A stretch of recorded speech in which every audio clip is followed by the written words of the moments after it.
আপনারা জানেন যে আমাদের এই জীবনমহল পার্কে নানা সময় আমাদের এখানকার সম্মানিত নাগরিকরা বিভিন্নভাবে তারা অভিযোগ জানাচ্ছিলেন যে এখানে অনৈতিক কর্মকাণ্ড হয়। এই অভিযোগের পরিপ্রেক্ষিতেই আমরা বেশ কিছুক্ষণ ধরে এখানে অভিযান চালিয়েছি। এই অভিযানের ফলাফল আপনাদেরকে জানাতে চাই।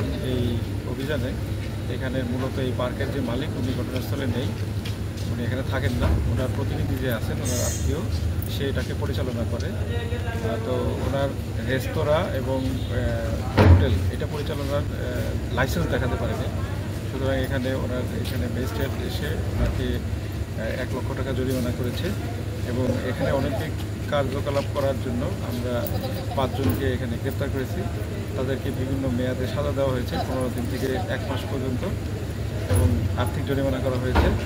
আর পাশাপাশি এই কর্মকাণ্ডে জড়িত থাকার অপরাধে এখানকার ম্যানেজার, ওনাকে 1 মাসের বিনাশ্রম কারাদণ্ড এবং এখানকার যে বয় আছে ওনাকেও 20 দিনের বিনাশ্রম কারাদণ্ড সহ আর্থিক জরিমানা করা হয়েছে। তো এটা হলো আমাদের দিনাজপুরের সকল হোটেল ব্যবসা, আবাসিক হোটেল যারা আছে তাদের জন্য একটা মেসেজ যে কোনো ধরনের দেহ ব্যবসা, অনৈতিক কর্মকাণ্ড এই দিনাজপুরের কোনো জায়গায় চলতে দেওয়া হবে না। এটা 0 দিন নিয়ে